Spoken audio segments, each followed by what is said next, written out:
on Phoenix television since the late 70s. Super 79. Super 79, okay. As I read his biography, he started in Flagstaff. He got too cold there, even though he came from Ohio. Made his way down here, and he was on Channel 3 Good Morning America for many years. With a lot of local celebrities, like Terry Hitchcock, Brad Perry, Scott Passmore, he's still on TV. And Dan kind of got canned, actually, a few years ago. And he went a little over a year without a job. And finally, they picked him up to do a travel show. It started out in Arizona. And now Dan's been to Mexico, Canada, Alaska. Spent a lot of time like we would all love to do, and that's travel. But Dan's got some great slides and stuff that he's going to be showing us. Talk about some of the interesting places he's been. He's got a show on Channel 3. They should be back again on Sunday afternoons at 4:30. So Dan, he's the kind of guy you'd love to have for here. He's just a nice guy. He's a really nice guy. So anyway, and you can tell he's dressed casually here. He's ready to work in. So please welcome Dan Davis.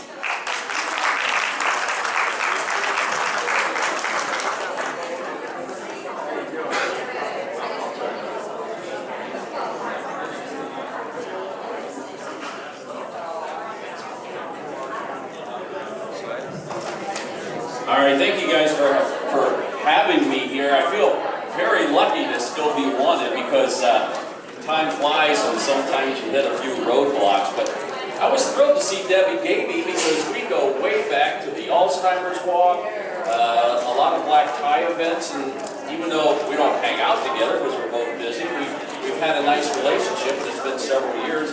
And I love hearing Dr. Bruce because I have sleep apnea. I have a CPAP machine, but I may have the only CPAP machine anywhere that has at least 100,000 frequent flyer miles on it, because I'll guarantee you I don't go anywhere without my CPAP machine, because when you do what we do, we have some really long days, and you better be well rested before you start the day, because you're going to be tired by the end. But no, you know what? It's so great, and first I want to tell you that I'm not a senior yet. But I got a waiver to come in here. I'm only 60. I'll be 61 in October. And you know what? When Keith was talking about getting canned from Channel 3, absolute truth. My wife doesn't like me saying that I got fired, but you know what? I was like one of 12 people that they let go, and a bunch of other people kept their jobs. I figured that's getting fired. But you know what? Everything happens for a reason. However, let me tell you, when I got laid off, I wandered around pretty loose for about a year and a half, wondering what I was going to do. I did my little dance segment from my garage and put it on the Facebook just so I could kind of keep in practice. And one of the things that happens when you get laid off, and I was 55, when you get laid off, especially in television at 55, you're probably in trouble. And I kind of felt that way. And you know what? You know what you get tired of hearing people say? What are you doing now? And your answer is nothing. Or people say, you know, when one door closes, another one opens. And I go, BS. No, it doesn't. I can guarantee you. But I started writing some articles for AAA's membership magazine. And that was the, I guess, first blessing out of all of this, because I'd never written a print article in my life. But I knew the people down there. Jim Frieder used to come on the morning show and do car reviews. He said he would pay me to write a few articles about all the places I've been. Then, and I talk about karma so much, and then I'm at Home Depot, and a viewer walks by me, stops and turns around, and he says, why aren't you doing those stories on TV? And of course, another brilliant answer, I don't know. But I thought about it, so I got in touch with AAA, and they said yes. And without doing a pilot, without shooting any video, all we did was make promises. But they knew I would come through for it. And we started doing the AAA High Roads show on Channel 12 at the time, and then down on Tucson on the CBS station. And then we decided to move to Channel 3. And lo and behold, the same guy that escorted me out had to escort me back in. And a lot of people said that must have been awkward, but he was the nicest guy. He wasn't the guy who fired me. And I think he was happy to see me back then. I was. And that was kind of nice because over the years I've tried to be a nice guy and get along with people. And I think it comes back to you. And so because of, I guess, the notoriety I got from being on Good Morning Arizona, this is possible. And a lot of people remember me for the show, but one of the nice things is that people now know about the travel show. And actually, we've been pretty lucky. We're getting ready to sign a contract with Colorado AAA for our third season, so we are in Denver as well. And this is our first year airing down in North Carolina, of all places. And down there we are in Charlotte and Raleigh, so we get to go quite a few places. You know, I am occasionally asked, and I know Debbie can answer to this question too, is people will often ask me, does it bother you to have people come up and recognize you or talk to you and stuff? And you know what, let's face it, everybody wants to be somebody, and I may be the fish in the small pond, but it's sort of kind of nice. But also, I always get amused when people come up to me. The nice thing is, everybody seems to smile, everybody seems to have a good memory of something that I've done, so I seem to brighten up the day, although I have to tell you, the one exception is my wife.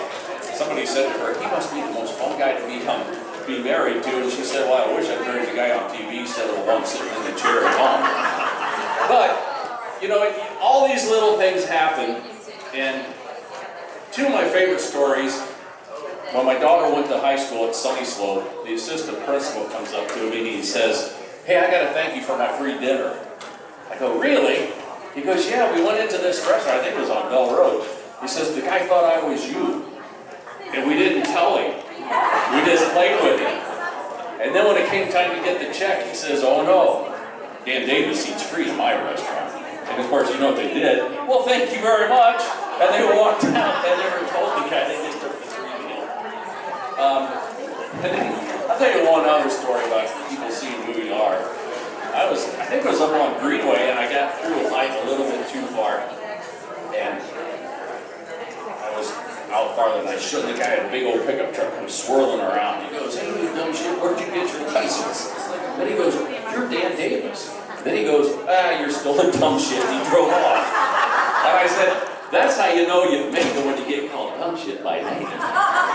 So it has worked out over the years to be on TV and do the things we do. And now we're traveling all over the world. We've been to Ireland, Germany, France. Just got back from Salt Lake. In fact, I got lost coming over here because my GPS was trying to take me back to Salt Lake. So we didn't get there. But it's just a lot of fun. And I don't want to bore you with too many stories about how much fun I have while you guys are working. But it really is a joy and a thrill that at almost 61 years old, I still feel like I'm reaching my peak. And when you hit that low of being laid off at 55 and at almost 61, you think, this is the best period of my life. I feel pretty lucky, and so I'm always happy to share it with you. I did bring a few pictures. We're going to go through these. This just helps me think of something to say, so I'm not just standing up here and we're having a staring contest. But obviously I've been on TV for a very long time, and actually a lady recognized this picture from about 1980. That was a Chop Shop bus out in Mesa, and that's Alan Schmidt from the Department of Public Safety. So I've been doing TV. I started flight staff in June of '77, went to Channel 3 in December of '79, so I've been doing this for a long time, and apparently getting away with it. So anyway, I was just playing, but this was the first TV we had when I was growing up in 1954 RCA. And I just love that thing. I actually have my grandfather's. It just looks like that. So I stuck my picture on it, and I've been around for a long time. Go ahead and hit that arrow button. You know what? We are a get-it-done kind of group, okay? I have a crew of about 5 or 6 people. 3 of us got laid off at Channel 3. 2 others worked there and left, and 1 is an intern. This is my audio booth. You recognize what that is? Of course, it's my closet. The way technology is, we couldn't do this show that we're doing if it wasn't for the technology advancing. So when I write my story, I go in the closet and I stand between my pants and my shirts. I put a polar fleece jacket that I got free from a stereo place. And I just stand there while the cat's watching and record my audio track. And it works great. And so my editor doesn't like when we're in hotel rooms, but basically I can be anywhere in the world and record audio. But when you hear my lovely voice speaking on the AAA travel show, there you go, standing between the shirts and the pants. But it works. It works. The next picture, I just want to show you some of my crew. This was in June. We went down to Cancun, Mexico to shoot a story. That was one of those weeks that was just absolutely exhausting. Sounds great going to Cancun, never touched the beach, never touched the water, barely got any sleep. But anyway, that's when we arrived. This is our editor right here. She got laid off the layoff before, and then the guy on the right is Mark, my photographer. And he also got laid off, but you know what? God bless Channel 3, they laid off the good people. And so here we are now down to have our fun. I'll give you the next one here. This is Kelly, who is my associate producer. And I always tell people to email her. I said, I'll read your email, but if you want it answered, send it to Kelly. She was a second producer on the Good Morning Arizona show. So we knew each other very well. She knows me personally, and that really helps when you're setting up stories, finding things to do. She helps with some of the writing. And then on the right is my business manager, who is in sales at Channel 3, and he's the one that's kind of trying to spend less money, and he's trying to make more money, but it's a good group. Then this is a young lady, Daryl, who just joined us. While Kelly was on maternity leave, Daryl and another ASU student came in and started working with us. And this is what I think is really great. I feel like I'm a young 61, but I'm not 30 years old. And so I like having some younger people, because when I told Daryl when she came to work for me, I said, your job is to make sure we're balanced. If you want old guy stories, I'm dialed in. What we want you to do is make sure we're thinking about younger people. We're also thinking about what women like to do. And so it's been a great balance to have everybody, because you really need to have that, because my stories get pretty old after a while. Okay. This is something, I'm just going to show you a couple of pictures here. I just think it's kind of fun.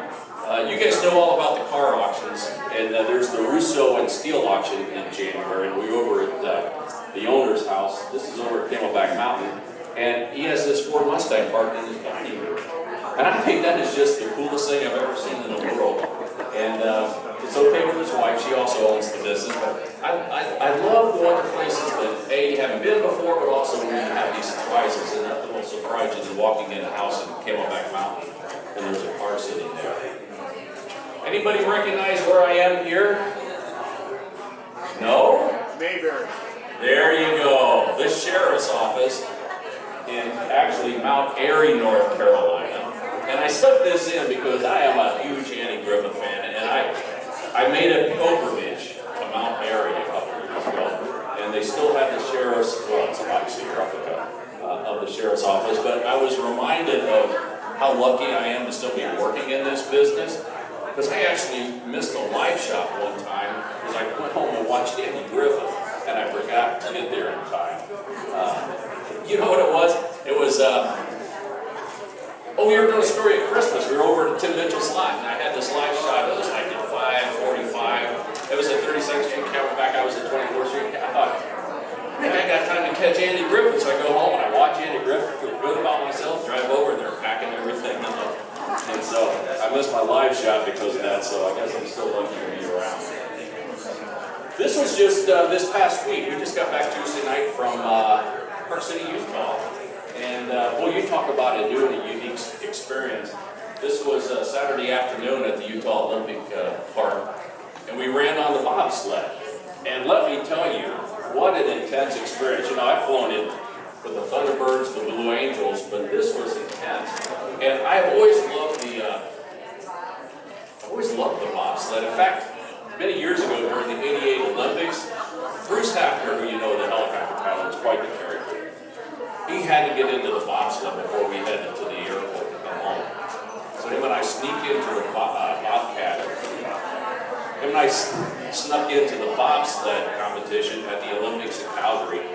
Watched a few things in the box, so I finally got to do it. But it is not a sled ride. It is as intense as flying a fighter jet. You're holding on tight, all you see is this white blur going by. It's just incredible. So anyway, I just put that in to let you know that we're still out there on the road. This was just Tuesday. You know, a lot of people ask me, are you going all the time? And thank goodness, no. This was a 4-day trip. What we tried to do, so we were gone 4 days. We got back Tuesday. We'll be home for a couple of weeks and then we'll head out again. We were once gone for 2 weeks doing a cruise through eastern Canada, New England, and stuff around in Quebec City and Boston. That's just too much. The nice thing is I try to write most of the show, and so we do get home and see our families, and I'm also lucky my kids are working out. Well, we won't want too far, but if you're interested, that's my backyard when I was growing up with a light snow fog. And my dad invested in new technology and got a natural gas lamp in the backyard. That was about as good as it ever worked. So, I do have one more thing that I want to show you, but does anybody have any questions? Yes, Keith.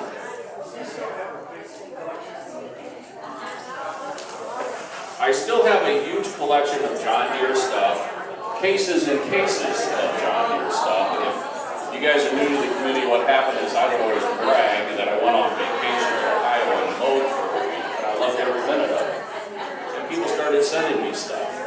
And one of my favorite things is the headboard of a casket had an embroidered tractor going over a hill, and it says, "To Dan, something to enjoy while you're alive, something to put above your head when you were dead." You know,